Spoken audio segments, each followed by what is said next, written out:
Bonjour, bonsoir chers internautes, vous qui nous suivez à travers les horizons, merci de nous recevoir chez vous. Aujourd'hui, nous sommes le dimanche 14 novembre 2021. Alors, le jour du Seigneur, comme on le dit, le jour du Seigneur. Dieu se souvient de ceux qui respectent le sabbat. Le sabbat pour nous, les chrétiens, nous disons que c'est le dimanche. Les gens se réunissent à travers le monde pour vénérer le Créateur, pour lui rendre un culte. Et nous sommes de ceux qui se réunissent pour rendre un culte à notre Créateur. Alors, pendant ce temps, on voulait faire juste un petit numéro. Alors, nous allons parler puisque nous devons parler. La RDC nous fait baver, mais nous n'allons pas baisser les bras pourtant. Nous allons toujours nous battre, puisque nous voulons que les choses puissent fonctionner normalement.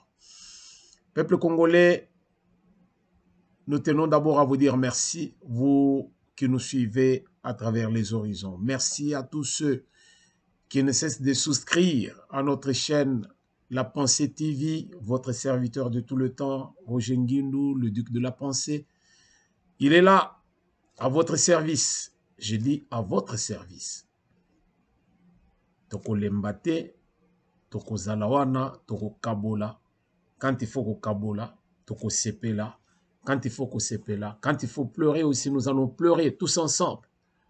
Parce que ezalima kambo etali mboka na biso. Bandeko ndenge tokomona awa na titre na biso tolobi la communauté juive de l'Europe et Katumbi.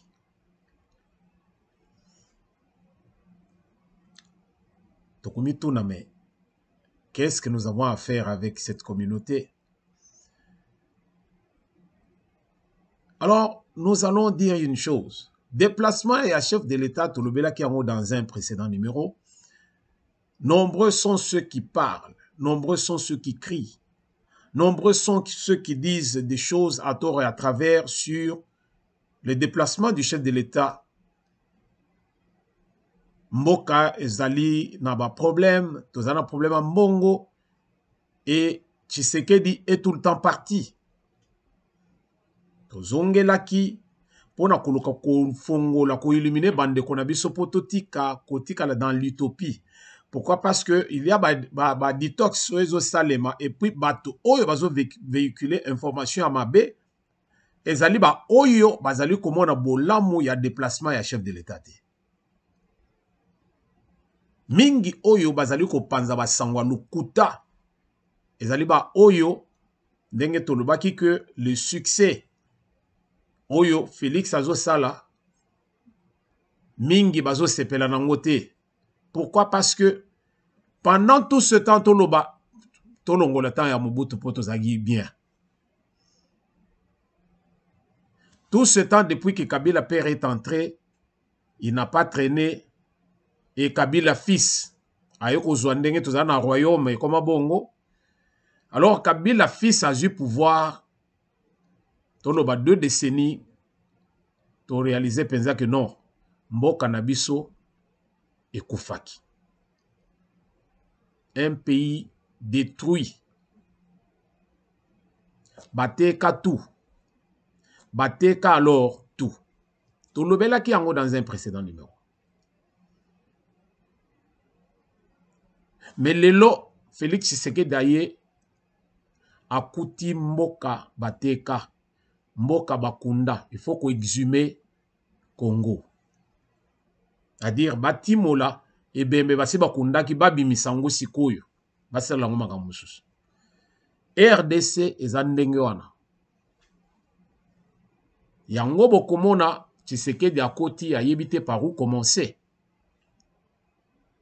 Pendant 2 décennies, eloko moko te. Aujourd'hui, on veut juger Tshisekedi na 3 ans où ils allaient que Yemoko a travaillé pendant 1 année jusque-là et pendant 2 ans, bazangi na partage na Kabila. Alors, tous ces gens qui étaient là, na kolia sima Kabila, oyo bakabola ki mboka na Kabila, oyo ba partageaka kama kambutu na Kabila, komona siko que dans moins d'1 année, oyo penza que Félix Yemoko azali aux commandes, il ne partage pas avec FCC, ndenge zalaki que nomination boye photo tonana no Kabila. Tozolinga to nommé, donc tina armée, il faut armer ça le penza que Kabila a un mot à dire, Tshisekedi aussi a un mot à dire. Mais lelo, Tshisekedi Yemoko pendant 1 année, il a fait ce qu'il a fait. Et ça fait baver ba détracteur naye. Ba détracteur, il y a Tshisekedi, bazali na isengwata mon côté, ya komona penza que non, Tshisekedi a avancé. Il voyage beaucoup, tozo mona ba retomber te. Na yebite ba retomber wana bazolinga ba mona ngondenge nini. Ce pays était un pays cloisonné. Un pays ignoré. Bato bazo ya kuna ba yebi ke non, la libulu a diamant, mututu aya kote na ndenge na ya timoli sugi azui akenahi. C'était ça la RDC. Mais à l'heure actuelle, RDC et zongi na échec international, ya komona été tous les pays du monde entier, sur tous les pays, oyo tozo benga penza que les pays développés, bakuti mena siko que non, RDC, ezali penza un allié de taille. Et qui a amené cette diplomatie pour qu'aujourd'hui on puisse parler dans RDC du bon côté? Si ce n'est pas Tshisekedi, c'est qui? Kabila? Kabila a été cloisonné, Kabila était un commerçant, il a fait ce qu'il a pu. Non, il a fait ce qu'il voulait faire. Et aujourd'hui, comment on a que Tshisekedi oyo asa sali et l'équipe oyo bango ba sali pendant 18 ans, qui sera content? Qui est content là-dessus? Qui peut être content? Si ce n'est biso batutozo mona penza que non, musale zo salema. O nyonso bazo linga penza que non, ba mona mutu na yete muluba wana komi chef de l'état ndeni ne akomi mbanga trop. Non. Bako sepelate. Voilà pourquoi bazali ko véhiculer tout ce qui véhicule. Alors bato oyo bazo landa ndenge pe congolais azali penza kokende au-delà de Dieu, c'est-à-dire il ne va pas à la source. Pendant que nous avons information est fiable, congolais azo gérer ndenga ko gérer, alors ça fait baver. Voilà pourquoi tozali kozonga lelo lisusu pona koloba ete ba déplacement ya chef de l'État ezali ya pamba te. Lelo RDC abimi batutu bakomi komona RDC. RDC a renoué avec tous les puissants du monde. Oyo ezalaki penza que RDC azalaki na partenariat na mboka ata moko te développé. Tous ces pays là bazo tinda ba multinational na bango bazo ya na RDC pona koyiba. Mais lelo makambo ebaluki arc-en-ciel ebimi na likolo miyibi bakoyiba lisusu te makambo to ebongwani yeyemba ndeko na biso Redi Amisi. Tout a changé. Et si nous voyons ce que nous vivons aujourd'hui dans RDC, ce que nous vivons, c'est que non, Félix Azo travaillé aux amotema mabe et yembi chalamwana aux alliés ingrats. Mais pour te comprendre, ndenge bato bazolo ba penza que non, Tshisekedi biloko yazo sala ezali biloko moko et tozo mona ba retomber te azolia mbongo à l'état et tout. To landana no eloko ya muke oyo alingeti na micro ya ndeko na biso Bosembe bongo tozongeli lisusu. Cet argent, Les gens qui parlent des voyages du chef de l'État. Mais voici les résultats. Qui peut vous donner son argent si on ne vous fait pas confiance? On dit qu'il dépense beaucoup trop d'argent. C'est nous qui connaissons les chiffres.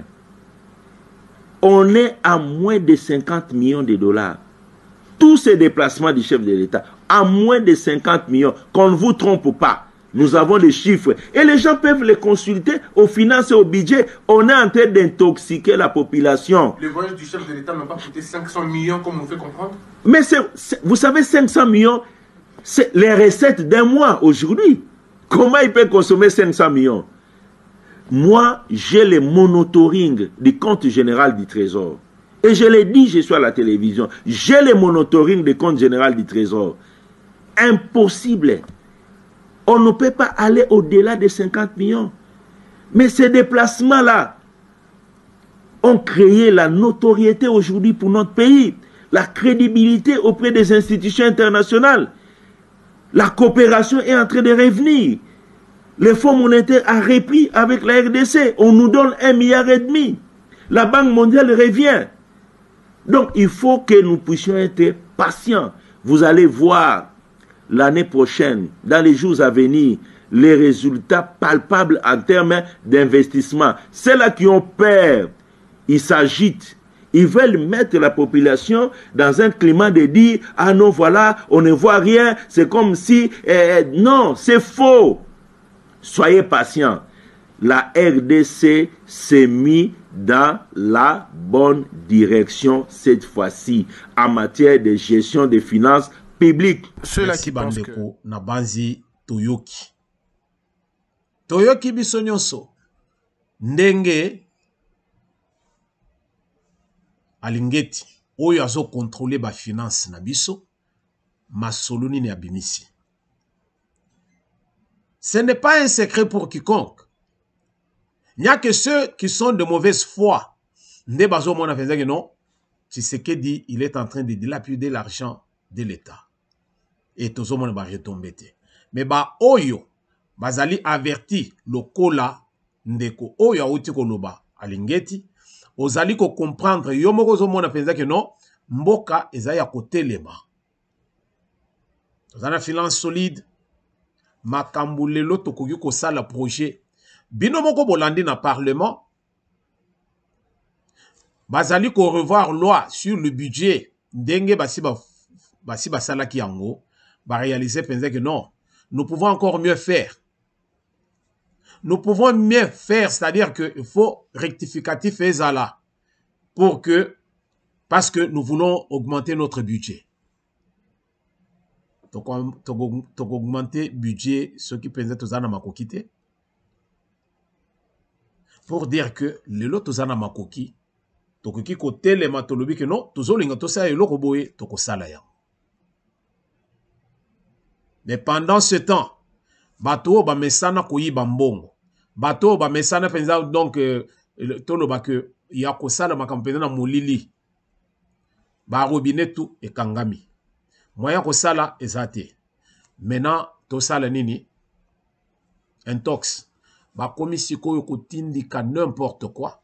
Ba fouti ba journaliste na bango oyo bazaya obédience na bango ko banda na mboka jusqu'à l'étranger. Voilà pourquoi ba journaux ya poto, ba télévision à poto, au komone loko moko te tala na RFI, tanga oyo bazo koma. Tanga biloko à France 24, vous trouverez que batunyo sana bazo mona bola mo Tshisekedi te, bango bazo mona ka mabe. Mais bola mo ya Tshisekedi banda à côté loko nini ya salité. Lelo bazo pekisa nzembo moko awa ezoleka eloko nini to salite. Ngana sepeli na nzembo wana. Eloko nini Tshisekedi a salite pour que lelo mutuna yeza le mise à prix. Eloko nini Tshisekedi a salite. Moi j'aime bien cette chanson. Mais voilà encore les talentueux bakei lisusu, bakoti lisusu, babimisi lisusu nzembo mususu. Tolanda muke bongo tozongi lisusu.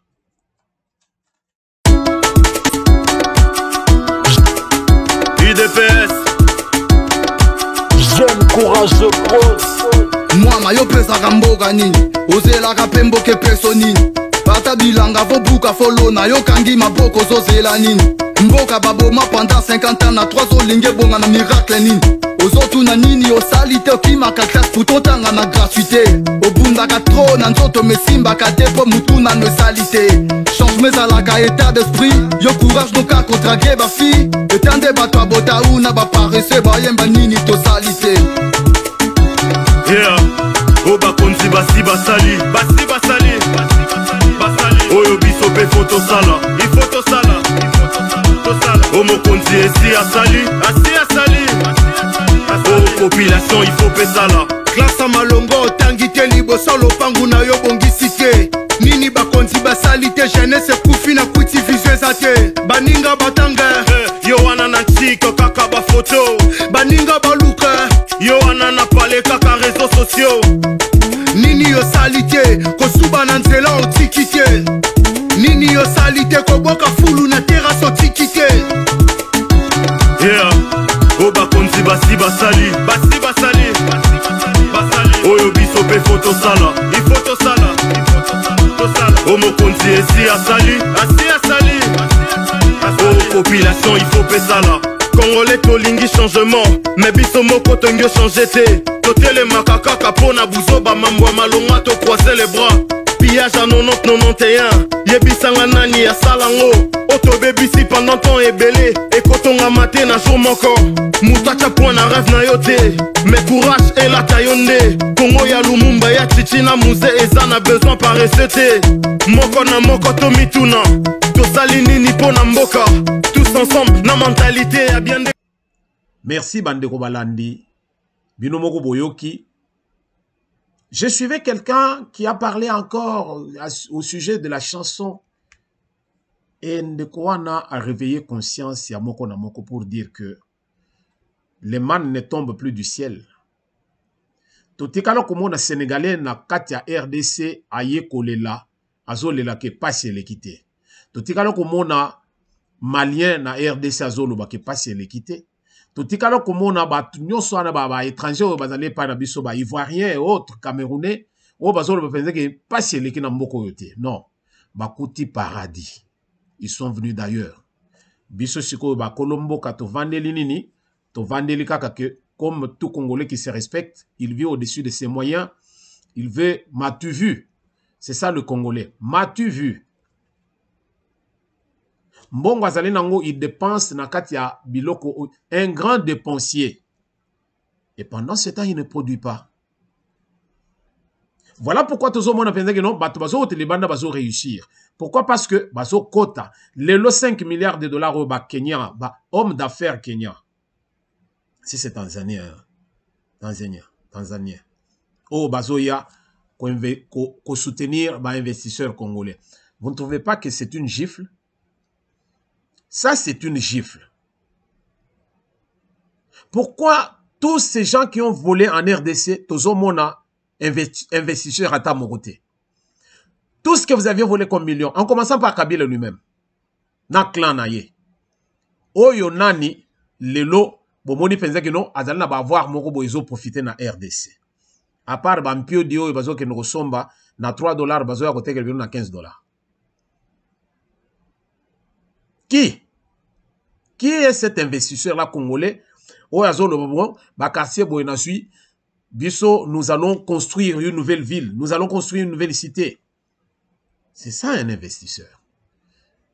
Toujours l'inga pensa que l'économie a été les mat, tous allez injecter autant. Les lobes étrangers, bazo ya soutenir bino. Vous devez avoir honte. Vous qui avez des millions, parce que biso tous avez millions, te bino bo yiba kit. Biso to yiba kité. Toujours qu'il y a une voie normale. O balobaka. Biso de la nzambe o melaka. Mais ce que vous avez mingi okulala nzala. Yangon de Kwana lobaki, comme disait aussi Bill Gates, naître pauvre, c'est une réalité. Ça, c'est une réalité. Motumoko botama riche azate. To botama comme des vers de terre, te haro route bilo nyosa na mokili. Et ceux qui n'ont pas isko na mokili, na kuti penze non bato bazota na gauche, mais gauche wana eza faux. Ceux qui n'ont pas na katikati te na kena droite. Mourir pauvre, ça on a voulu. On a voulu vivre comme cela. Ozolingo kufa pauvre. Alors, si tu ne veux pas mourir pauvre, il faut t'aller penser que bato bazo à gauche, non, gauche yo, et pas dans les simbate. Voilà pourquoi les Maliens, les Somaliens, les autres qui sont en RDC, bazalo se retrouver. Pourquoi? Parce que bazo nuka.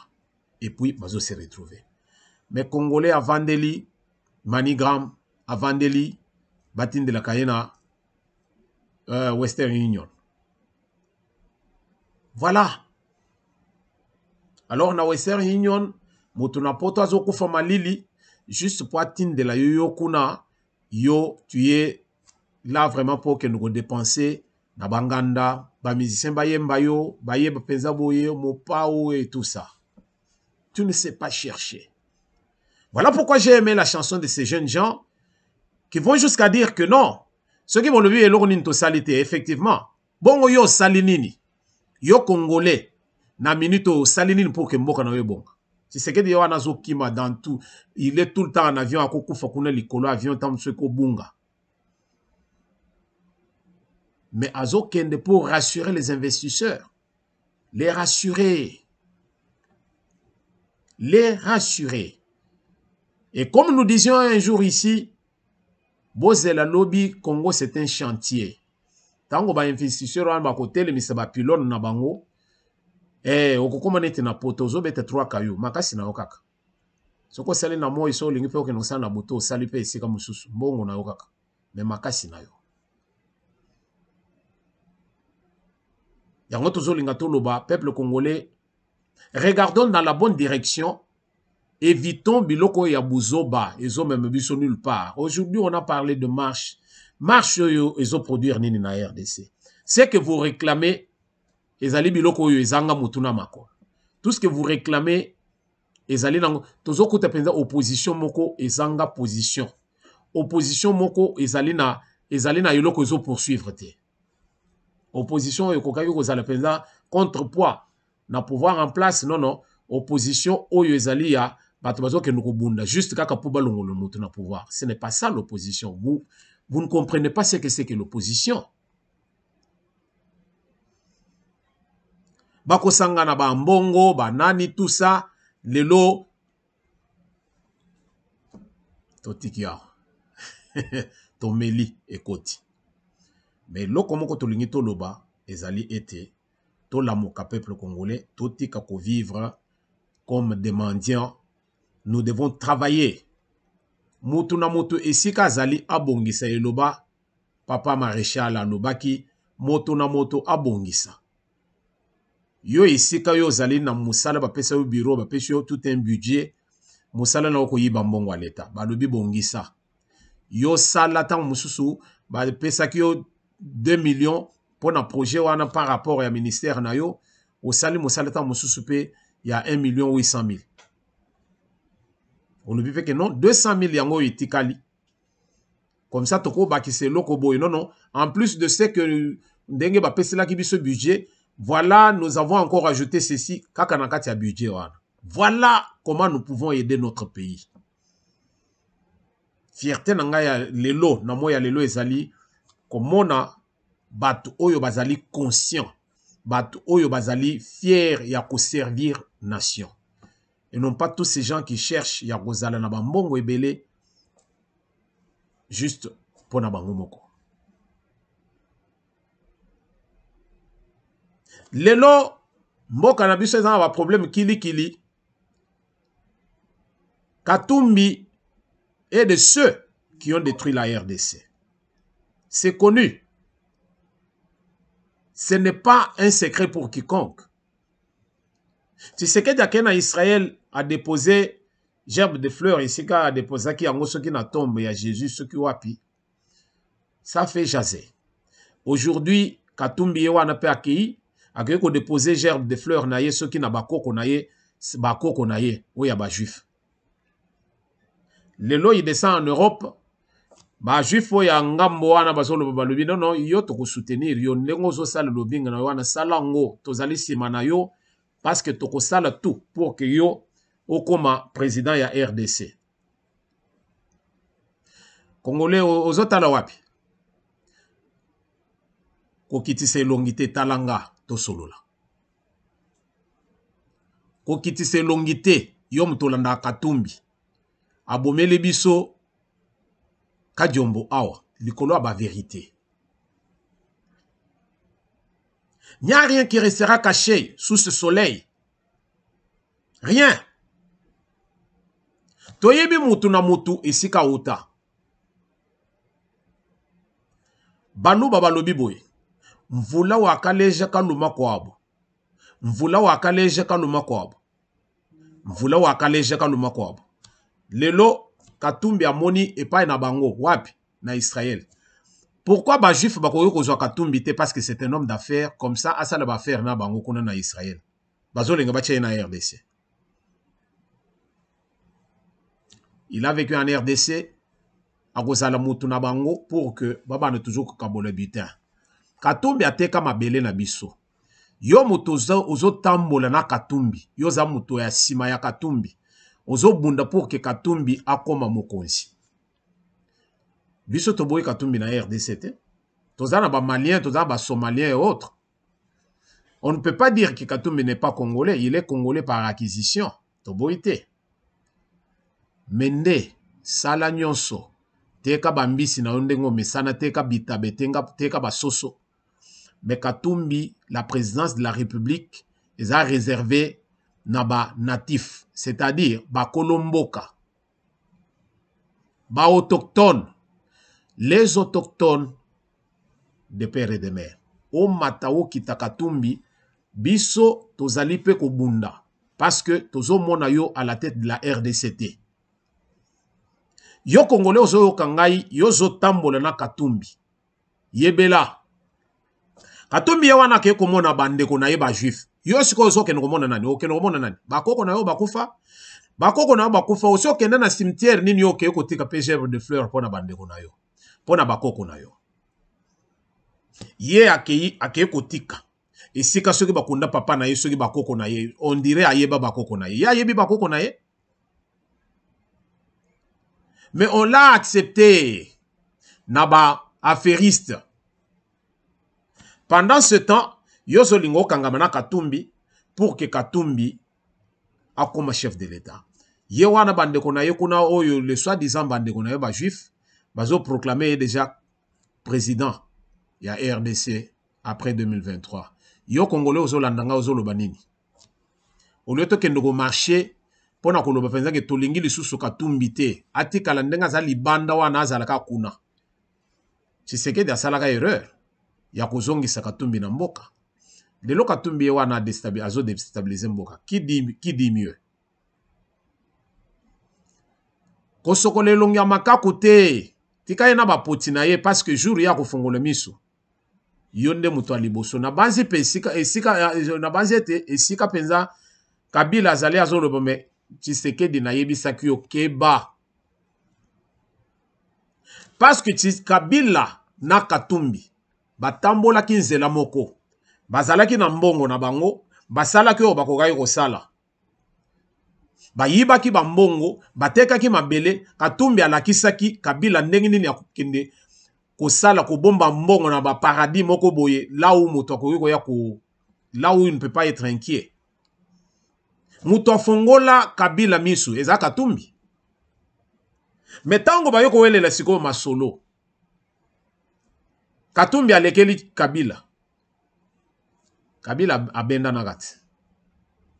Nandenge ba élection izoleka penza azali penza boya zolinga koma girafe po amona ndeni nezoleka na RDC. Mais yo lelo ozali sima ya Katumbi. Je suis fier na ba ministre na ba député oyo ba moni penza la cause nationale au lieu kozala derrière un individu ba lubi ke toko landa mutute. Il faut tout ça les lamboka. Katumbi c'est un étranger. Botika lokoyeba. Katumbi azali mwana ndeke. Olesie lobi akopumbwa. Lesa soso. Parce que soso tango akolia après akokota na ndoko na butu. Mais Katumbi akopumbwa. Tola nananu video oyo ya suka. Poto silisa masolo lelo. Katumbi. Qui est-il réellement? Suivons. Le deuxième aspect, c'est l'affairisme. L'affairisme, qu'est-ce que c'est? C'est que Katumbi, il appartient à une très grande famille affairiste qui s'appelle en réalité les Soriano. Lorsque vous fouillez dans les dossiers Katumbi, vous voyez qu'il est détenteur de 3 passeports différents, avec 3 nationalités, et que dans ces passeports, il ne porte pas le même nom. Il y a notamment un Moïse Soriano. Qui conclut les contrats? Soriano, Katumbi, Katumbi bis, on ne sait pas très bien. Troisième chose, Katumbi, c'est le choix d'un scénario politique. C'est l'homme qui a été choisi dès les années Obama, le fameux sommet USA-African Leader, nous sommes à l'été 2014, il a été choisi comme l'homme qui était chargé de dégager la cible principale de ce qui est devenu le printemps africain, qui était Kabila. Kabila invité au sommet USA-African Leader et qui s'est vu opposé à une conférence de presse à John Kerry, qui était le ministre des Affaires étrangères américain de l'époque, et le but était très simple, c'était d'humilier Kabila, qui a été sous-estimé et qui a compris directement ce qui se passait. Que devait être Katumbi? Katumbi devait être le candidat unique de l'opposition. On a, mais les Américains ont l'habitude de le faire, surestimé sa popularité, et on lui a bâti les moyens de ses ambitions politiques. C'est-à-dire qu'il a été pris en main par des réseaux américains, de l'administration Obama, de ce qu'on appelle les vitrines légales de la CIA, de George Soros, ce sont toujours les mêmes gens, et de l'OTAN. Il y a une fondation qui est l'Atlantic Foundation aux États-Unis, c'est la principale fondation de l'OTAN aux USA, c'est elle qui a parrainé Katumbi. Katumbi, qu'est-ce qu'on a fait? On lui a créé tout d'abord une ONG puissante, dont le but officiel, ne souriez pas, ne riez pas, il n'y a pas de quoi, c'est le panafricanisme, c'est la Merci, Bino Batobolandi, moi vidéo Oyo. Oyo balobi na katiao. Ba créer yango? Non. Oyo basali ao. Talana photo ya muke, photo. Otoche likolo kuna. Les paroles s'envolent, mais namo ya lelo ba paroles s'envolent à lisusu te. Les archives aussi restent. Tozali na bilili ya mama ya Katumbi. Aza congolaise c'est une zambienne connue. Papa naïe juif, ça c'est connu de tout le monde parce que et pas un abisso en Afrique du Sud, c'était là où Mindele Bazalaki wana penza ke baza ba sud-africain. Et pas un abisso biso penza ba muntu. Mais vous allez trouver que Katumbi n'est pas un muntu.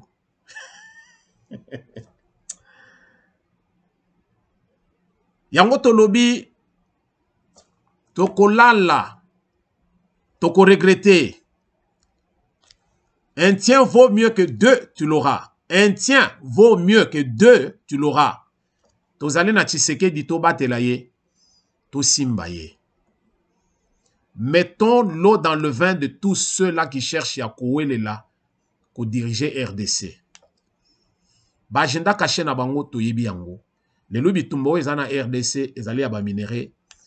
Batunyoso bazo telibanda, ils se retrouvent. Kabila na Katumbi, ils se sont serrés le coude à un moment. Pourquoi? Parce que bangonyoso baotaki libanda, bataki batumoko il fallait ba loba un même langage. Mais aujourd'hui, to lamuki na bapongi na biso, pona ba oyo ba lamuki. Yo mtozo lala continue ko lala. Mais loko tozo senga ezali ete to fongola misu. Bande ko mususu bazo loba lisu likolo a lisu. Alors, c'est pour dire que nous devons être vigilants. Toti kateke banguna bakote la biso, toti kabiloko oya koloba ete mutulogolo Katumbi akoma ministre. Ako koma na député, c'est pas un problème. Ako PCA gestion à biloko mususu. Mais kozala chef de l'État, commandant suprême. Wana penza congolais, la muka sala NON. Baron la route na basango, oyo ba affairiste, na batulgolo ba Katumbi, qui sont tous les affairistes, to baré bangonzela. to sauver mboka na biso. Souveraineté na biso toko te kango te, toko hypothéquer yango pété. Merci pour Nabalandi. Il y a Duc de la Pensée, votre serviteur de tout le temps. Nous sommes là, nous sommes ensemble. Nous devons réfléchir. Yango nde omoni to sali émission poto la moka to réfléchir, to comprendre que la RDC ezali eloko toko tikate. RDC ezali mboka na biso, il faut to battre la yango. Merci de nous avoir suivis. Veuillez partager nos vidéos et surtout souscrivez parce que vous ne serez pas déçus. Que l'Éternel illumine les esprits de ceux qui dorment parmi les morts. Alors, tokutani na prochain numéro. Poto solo le susu makambo o etali mboka.